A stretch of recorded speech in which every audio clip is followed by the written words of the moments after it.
Welcome back, adventurers, once again to Let's Play ChäoS Head. In the last episode, Takumi decided to venture off home in the after school of the afternoon when he passed by a very peculiar student who was carrying a pair of cardboard boxes. And curiously, she seemed to have dropped her student handbook. When Takumi attempted to read student handbook to try and figure out who she was, all the details have been blanked out and the words "whose eyes are those eyes" have been scrawled on the front page, causing Takumi to panic and run outside and basically hurl the contents of his lunch on the school grounds. Of course, at that point in time he's still feeling pretty rough after that, but yeah, we are going to check out a couple of the other different routes that can happen at this juncture. Going through the red route this time, the negative path, although the green path was not positive in the slightest.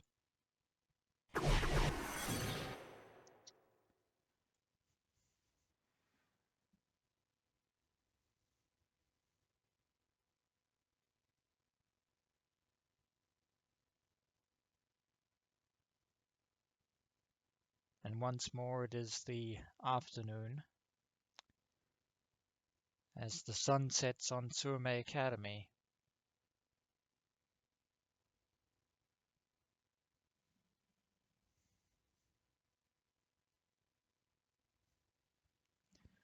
I left the classroom and was about to head for the school exit. But another thought pulled me short midway, and I pivoted on my heel, going instead toward the building where the freshman classrooms were located. I thought it would be a good idea to avoid the exit I normally used. I couldn't reject the possibility that Shogun and Yua were lying in wait for me. And thus I decided to leave school by a different route. I made use of the passage to the freshman building, trying to find another avenue to escape.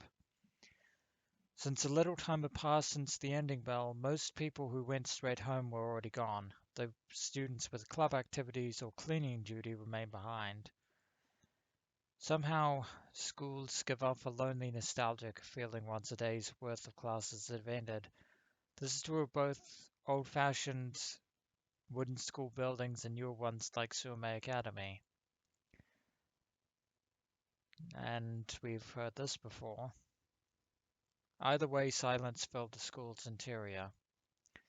I walked hurriedly during the quiet, doing my best to prevent my footsteps from making any noise.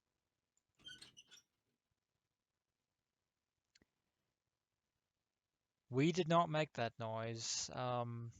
That noise was made by something else, and it was a very familiar sound. Definitely too familiar for my liking.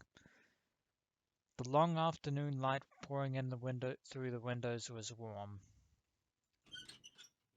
Normally I would hang my head as I walked, but because there weren't any other students passing by me right now, I looked straight ahead, keeping on my guard against any suspicious figures who might be lurking there. The sound, and we've just now noticed. I heard a sound. What was the sound? I had the sense that I'd heard it somewhere before. Immediately after, something cut across the freshman corridor. I could see a little ways in front of me. An empty wheelchair. The group dive video I'd seen yesterday floated up at the back of my mind. My back went rigid and I'd stopped in place. The wheelchair crossing the hallway vanished from my field of sight.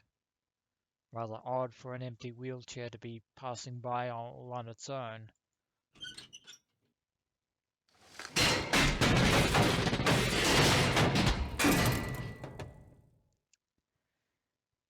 Sounds like it either went into a classroom or fell down some stairs.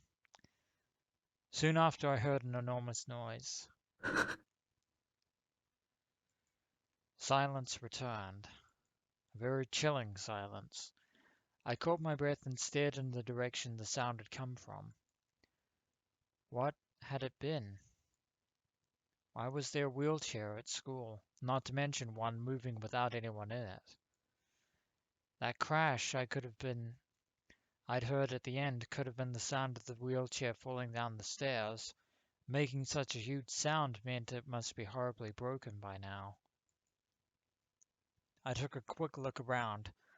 The silence had the reverse effect of heightening my fear. At least I couldn't see a single thing moving from where I stood. Whether or not that's a good thing remains to be seen. But I sensed a gaze. Don't look at me. Could Shogun really be here? Had he come to the school? Why would he have come? To meet with Yua? To meet with me? I took a step back. In the same instant, I almost toppled over. Somehow I maintained my balance. It was creepy. Was this a way to harass me? Why wouldn't he show himself? It would be so much more bearable if the culprit had appeared before my eyes. And it seems that Takumi is once again experiencing nausea. So this is going to link up with where we were a moment ago, in the last episode, sorry. And back here again at the classroom, and it's time to go the normal route, the regular reality route. When I stood up fiercely, shouldered my bag, and raised my face to leave the classroom, hopefully without any of these other onlookers noticing. Oh dear. She was standing by the door, looking at me. Yua Kusunoki. Without thinking, I screamed. Almost half my classmates were still in the room. Their cold gazes focused in on me all at once. Stop it. Run away. Don't look at me. Run away.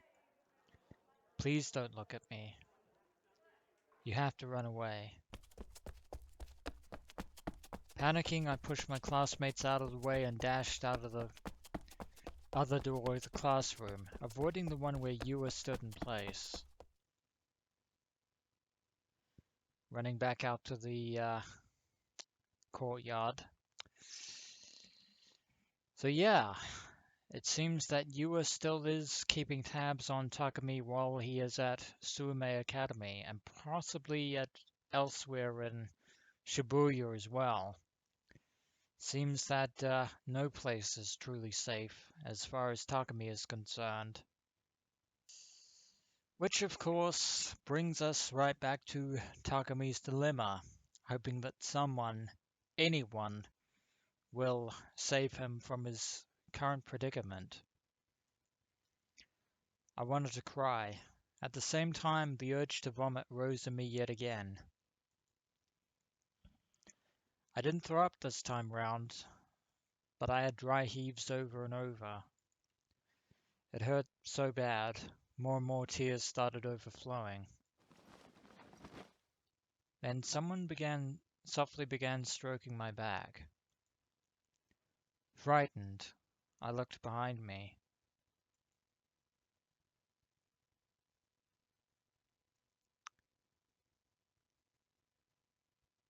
Speak of the devil. 大丈夫。 It was Rimi. 大丈夫だよ。 Those words weren't a question aimed at me. They were a gentle conclusion. 私はタクの味方だから。 She didn't grimace at the rotten stench of the filth I'd wedged up. She didn't show any indication of despising me, or even when she saw my face covered in tears and nose drippings with vomit stuck to the corners of my mouth. She smiled serenely, as though to reassure me. She drew close by my side, lightly stroking my back. Why?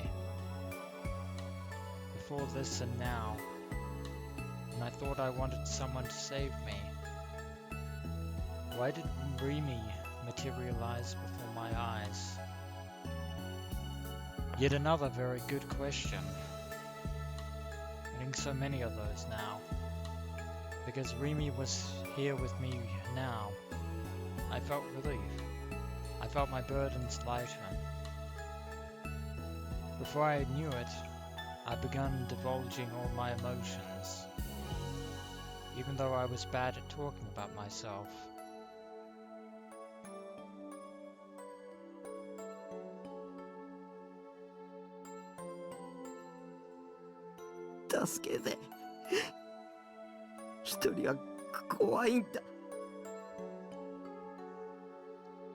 Maybe this is why I'd come to school. Up until now, I thought I was better off alone. Even now, of course, I was frightened of talking to people. I had no self-confidence when it came to making contact with people. But being alone while Shogun and Yua hunted me down made me feel far more insecure and scared and forlorn. I wanted someone to stay with me. They didn't have to be kind to me. I just wanted to be in a place with other people.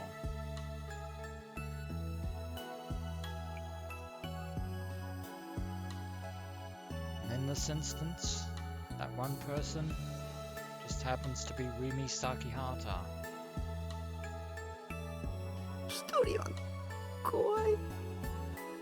だったら私が一緒にいてあげる。 Those words held no malice, nor any reluctance. さすがに24時間ずっとは無理だけど。 Her shy gaze suddenly tilted up toward the sky. What was she looking at with such distant eyes? 朝一緒に学校行って、学校では休み時間にどうでもいいこと話して、お昼休みは一緒にご飯食べて、夕方一緒に帰って、 Sounds like a pretty full school 帰るつい day. でにたまにどこかのお店に寄ったりして、タクの部屋でちょっとだけおしゃべりして、それでまた明日ねって手を振って別れて、そんなのでいいなら私いくらでもしてあげるよ。 In other words, what would amount to a regular contemporary school そう day. いうの結構憧れなんだ。 Interesting that you would phrase it like that, with a very wistful tone.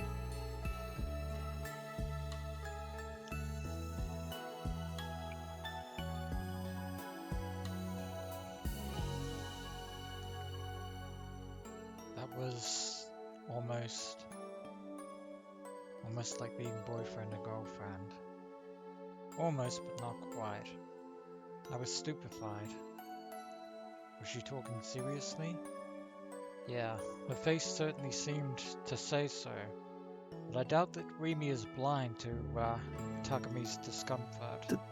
どうして I think she genuinely wants to help him out.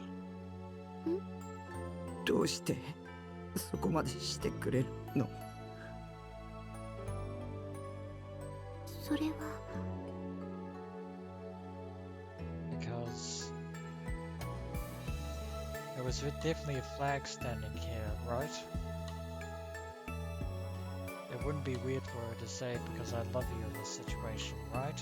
Sadly, this is not an eroge computer game.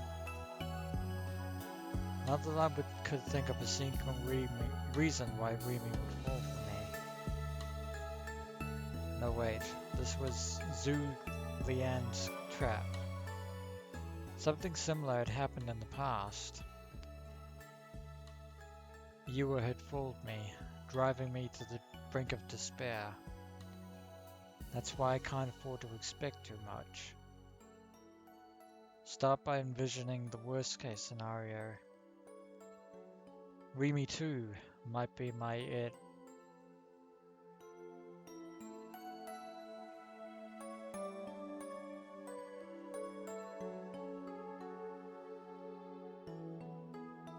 Bishi?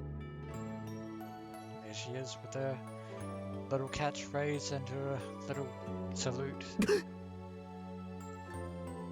Without warning, she saluted me. The suddenness of her actions left me shaken, making me think in astonishment that maybe she was about to reveal her true nature. But her face still wore the same endlessly soft smile. そんなの友達だからに決まってるでしょ。私にしてみればタクを助けてあげるのは当然なの。どうしてとか寂しいこと言わない。わかった？うん。 Seems like Rimi is genuinely concerned for Takumi's well-being, after all.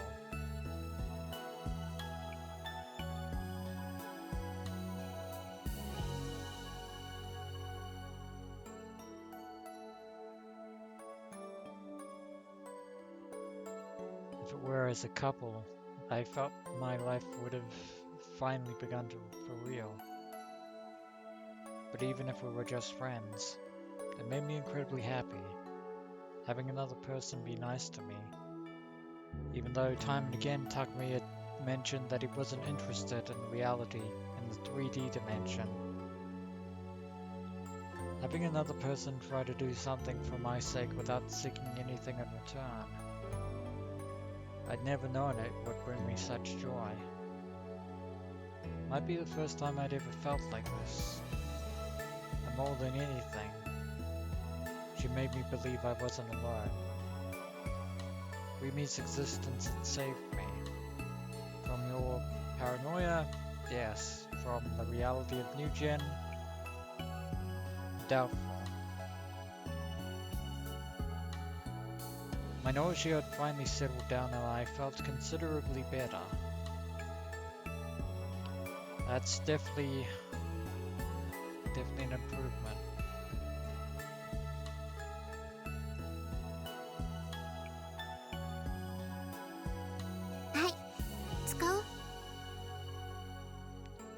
What Rimi held out to me was a vermilion floral-scented handkerchief. Probably a good idea to take it. I accepted it meekly, but I hesitated to use it. 汚しちゃっていいよ。タクにあげる。ありがとう。 Words of gratitude from Takumi. I felt bad about it, but I decided that I might as well accept her generosity. I wiped the edges of my bile-soiled mouth. It was the first time I'd received a present from a girl outside my family, although I wasn't sure whether or not I could call this a gift. Call it a token of gratitude. Because I felt as if I were all alone in the world.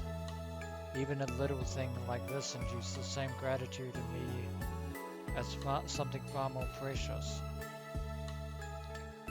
My happiness and relief threatened to make tears spill out again.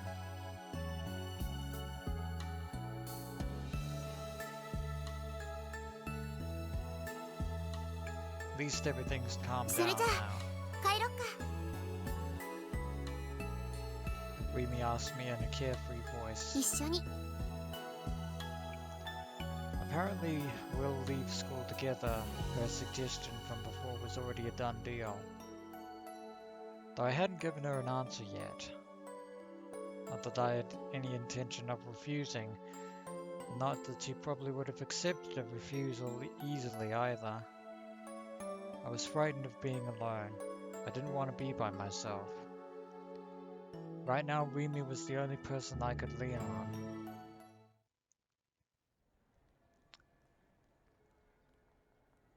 And so, we depart from Suume. That said, I couldn't relax simply because Rimi was going to walk me home. I picked a different route from usual on the way back and proceeded cautiously, trembling all the while. Every shadow seemed to hold danger.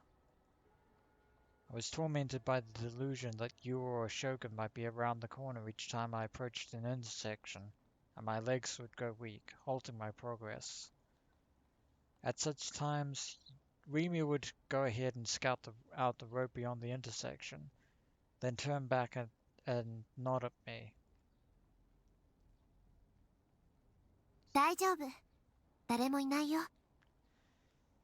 Seems to just be playing along for the sake of convenience. But we'll take it. Relieved, I followed after her. Rimi went along with me without a single grimace. ねえ、聞いていいかな。一体、何があったの？ I doubt that Takumi can actually explain it adequately enough. And for him to do so might bring up that nausea again, after he's just finally managed to recover from it. I was a little torn over whether or not to tell her about it. Not just about the notebook, but about everything. Nugent, Shogun, Yua, all of it. If I told her here, and she too ended up being targeted by Shogun, it'd be my fault for getting her involved. 話したくないなら、無理に話さなくても。いや、話すよ。So he is going to tell her everything, or at least enough. But will she believe him?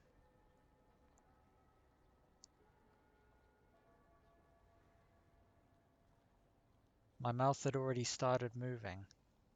I definitely didn't want to get her caught up in it. But if I didn't explain anything, Rimi wouldn't understand the gravity of my position.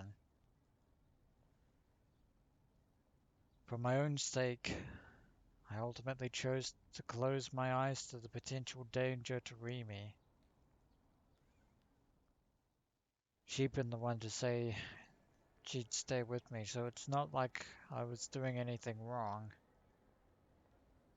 The fact that Shogun was the new gen criminal, or the true new gen criminal, the fact that Yua was his underling, the fact that they were targeting me, what had happened in front of the 107 building. I summarized everything, stuttering all the while.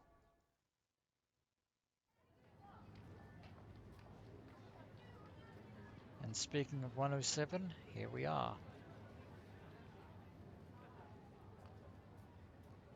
うーん。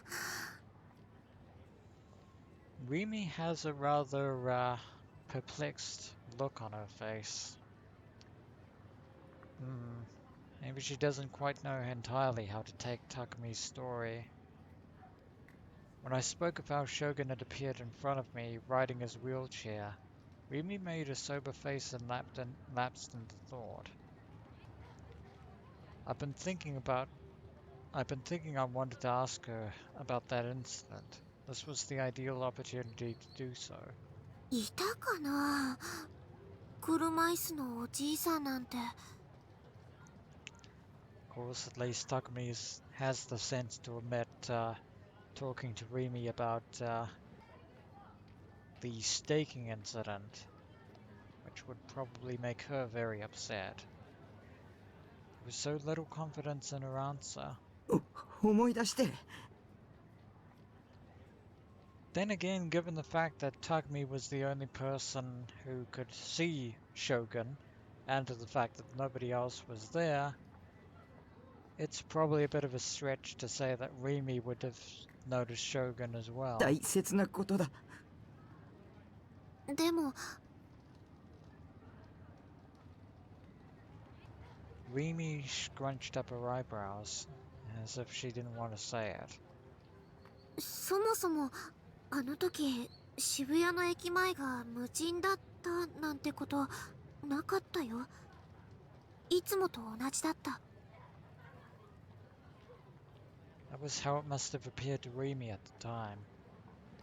If possible, I wanted her to agree with me, but... yeah, that was definitely too much of a stretch for that to work. Rimi and I. Out of the two spectacles we viewed, whose was correct? Was I mistaken after all? Had that empty Shibuya been a delusion of mine? But that created a slight problem. The elderly wheelchair-bound man who had appeared in the depopulated Shibuya, Shogun. How was I supposed to explain him? If the depopulation had been delusionary, Shogun would have had to have been a delusion as well. 駅前って人が多いでしょ。だから車椅子の人がいてもなかなか気がつかないだろうし。 You might not have seen it, but you might have heard his squeaking.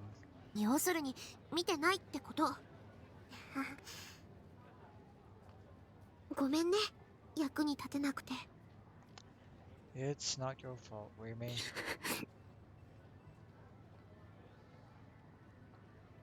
Though Takumi is clearly distraught.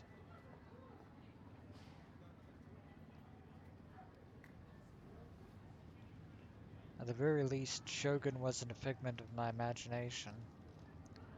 At first I thought it was a delusion, but my understanding of the situation had flipped 180 degrees upon the emergence of the group dive video. Shogun was real. Shogun existed. But maybe the empty part of it, the empty Shibuya part of it, had been imaginary. Even then, the area around the station had been overflowing with people, and I alone had viewed a very different kind of scenery. What? How could that be? Will we ever find out?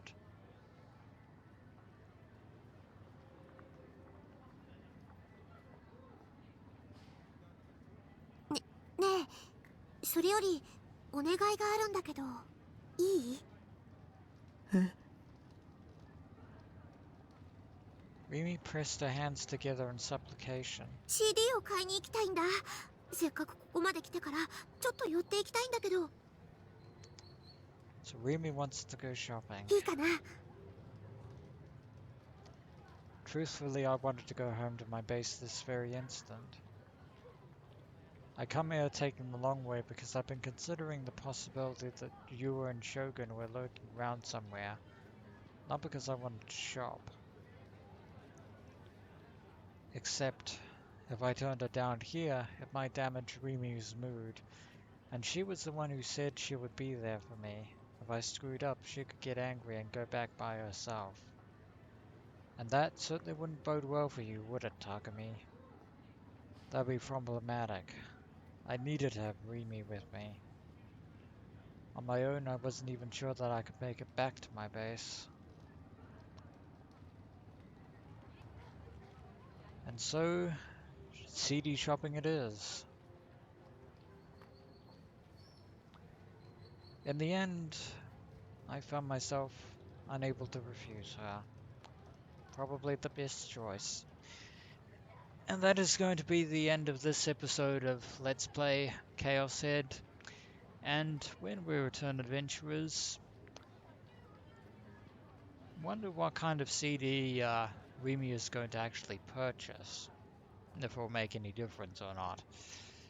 As always, adventurers, until next we meet.